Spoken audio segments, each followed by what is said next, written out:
दोस्तों, तुलसी में घर का ऐसा जल भूल कर भी मत चढ़ाना, पूरा घर कंगाल हो जाएगा, घर में गरीबी आ जाएगी।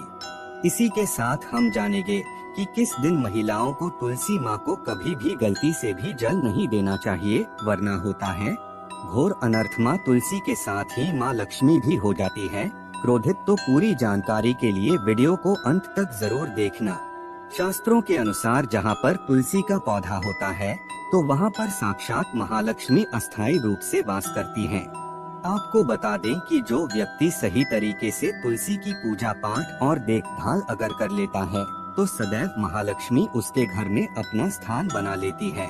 लेकिन तुलसी के कुछ वास्तु नियमों को आपको ध्यान में रखना अवश्य है। ऐसे में आइए उन वास्तु नियमों के बारे में जानते हैं।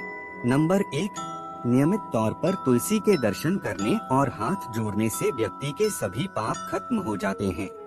ऐसे में उसके अंदर एक नई ऊर्जा का संचार होता है जो उसे कामयाब बनाती है। नंबर 2, शास्त्रों के अनुसार तुलसी माता अगर जिस व्यक्ति पर मेहरबान हो जाए तो उसे रंग से राजा बना देती है। इसीलिए माता लक्ष्मी की सच्चे दिल से जो व्यक्ति पूजा पाठ करता है उसे उसका फल अवश्य मिलता है। नंबर 3, तुलसी के पौधे में प्रतिदिन पूजा पाठ और शाम को दीपक जलाने से व्यक्ति की सभी इच्छाएं पूरी होती हैं। नंबर 4, यदि आपका कारोबार कम चलता है या पूरी तरह से ठप हो गया है तो ऐसे में आप परेशान ना हो। हर शुक्रवार के दिन तुलसी के पौधे में कच्चा दूध चढ़ाते रहे, आपकी परेशानी जल्द ही दूर हो जाएगी। तुलसी माता अपने भक्तों को कभी भी निराश नहीं करती। नंबर 5, जहाँ पर अस्थायी रूप से नियमित तौर पर तुलसी में दीपक जलता है तो भूलकर भी भूत प्रेत आत्मा उस घर में भटकती भी नहीं है, बल्कि जहाँ पर तुलसी का पौधा लगा होता है तो उस घर से नकारात्मक ऊर्जा कोसों दूर रहती है। नंबर 6, अगर आपके घर में पैसों की तंगी रहती है और घर की जमा पूंजी धीरे धीरे कम होती जा रही है तो ऐसे में आप तुरंत तुलसी का पौधा घर पर ले आए और नियमित रूप से उसकी पूजा करें और देखें तुलसी माता का चमत्कार। नंबर 7, 100 गुना फल की प्राप्ति के लिए विष्णु भगवान की पूजा में तुलसी के पत्तों का बहुत महत्व है। कहते हैं अगर आपके पास भगवान को चढ़ाने के लिए कोई भोग न हो तो केवल तुलसी का पत्ता चढ़ा दें, वह प्रसन्न हो जाती है। वैसे तो प्रत्येक देवी देवता की पूजा में तुलसी दल का उपयोग किया जाता है, लेकिन भगवान शंकर और गणेश की पूजा में तुलसी का उपयोग नहीं किया जाता। नंबर 8, अगर आपके बच्चे को किसी की बुरी नजर लगी है तो उसे बचाने के लिए तुलसी के 7 पत्ते और 7 काली मिर्च के दाने मुट्ठी में लेकर बच्चे के सिर से पैर तक 7 बार उतारकर घर के पीछे की तरफ रख दें, सब ठीक हो जाता है। ये आपको क्लॉकवाइज डायरेक्शन में घुमाना है, यानी घड़ी की सुई की दिशा में उतारनी है।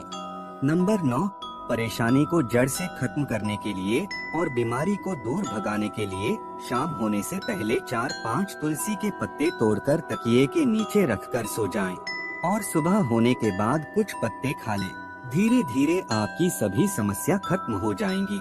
ऐसे में बचे हुए पत्ते फिर से तकिए के नीचे रखकर सो जाएं और सुबह खा लें। ये नियम अपनाएं और देखें चमत्कार। नंबर 10, ज्योतिष शास्त्र के अनुसार कहा जाता है कि तुलसी की माला पहनने से बुध और गुरु ग्रह बलवान हो जाते हैं।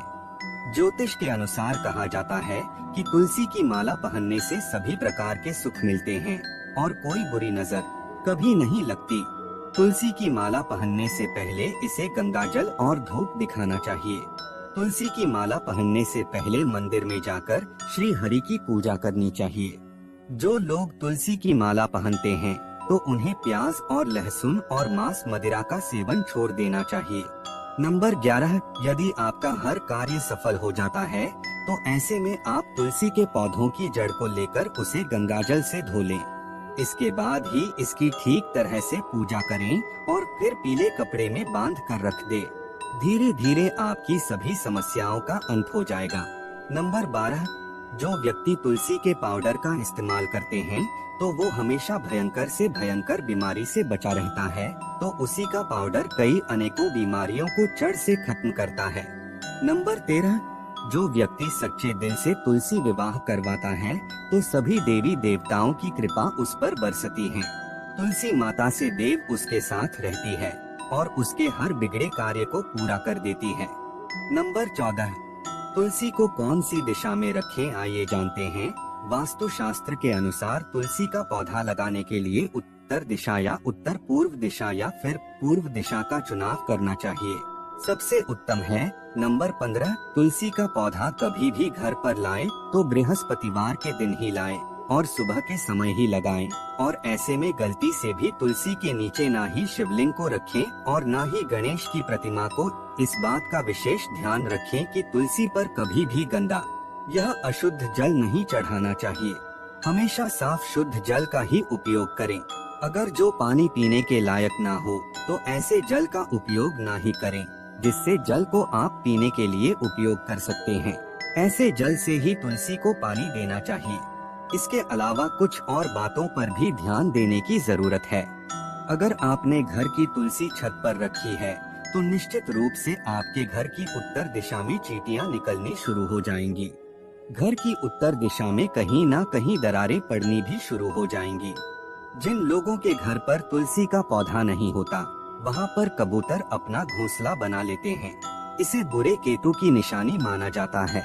ध्यान देने वाली बात यह है कि दक्षिण पश्चिम में और दक्षिण में हमेशा श्यामा तुलसी रखी जाती है। श्याम तुलसी में पत्तियां बिल्कुल हरी और बड़ी होती है। इससे तुलसा जी भी कहते हैं। तुलसा जी को दक्षिण दिशा में रखने पर वास्तु दोष दूर होता है। दोस्तों, तुलसी को घर की छत पर रखा शुभ नहीं माना जाता। अगर आपके पास उसी जी को छत पर रखने के सिवाय कोई और जगह नहीं है, एक विशेष उपाय करें। तुलसी को कभी भी अकेले न रखें, हमेशा उसे केले के पौधे के साथ रखें। दोनों पौधे बिल्कुल साथ में रखें और इसे मौली से बांध लें। इससे आपको वास्तु दोष की हानि नहीं होगी। सबसे ज्यादा जो महिलाएं सवाल पूछना चाहती हैं, वे ये हैं कि क्या मासिक धर्म के दौरान तुलसी की पूजा की जा सकती है? क्या महिलाएं तुलसी को मासिक धर्म के दौरान जल चढ़ा सकती है या नहीं? तो चलिए इसके बारे में भी जान लेते हैं। दोस्तों, मासिक धर्म के दौरान औरतें अपवित्र होती हैं और इसीलिए मासिक धर्म के दौरान कुछ काम ऐसे हैं जो नहीं करने चाहिए। जैसे अचार को हाथ नहीं लगाना चाहिए, वो खराब हो जाता है। मंदिर नहीं जाना चाहिए, चौराहे पर नहीं जाना चाहिए क्योंकि इससे बुरी नजर लग सकती है। ऐसे ही पौधों में पानी भी नहीं देना चाहिए, इससे पौधे सूख जाते हैं। और कोई भी धार्मिक कार्य भी नहीं करने चाहिए। इसीलिए आपको मासिक धर्म के दौरान तुलसी को जल भी अर्पण नहीं करना चाहिए। तुलसी व्रत भी नहीं करना चाहिए। तुलसी के पास भी नहीं जाना चाहिए, वरना तुलसी का पौधा सूख सकता है। तुलसी अपवित्र हो जाती है। तुलसी की पवित्रता का खास ख्याल रखा जाना चाहिए। मासिक धर्म के दौरान चौथे दिन स्नान करने के बाद ही आपको कोई धार्मिक कार्य करना चाहिए। दोस्तों, वीडियो में दी गई जानकारी अगर आपको अच्छी लगी है, वीडियो को लाइक करना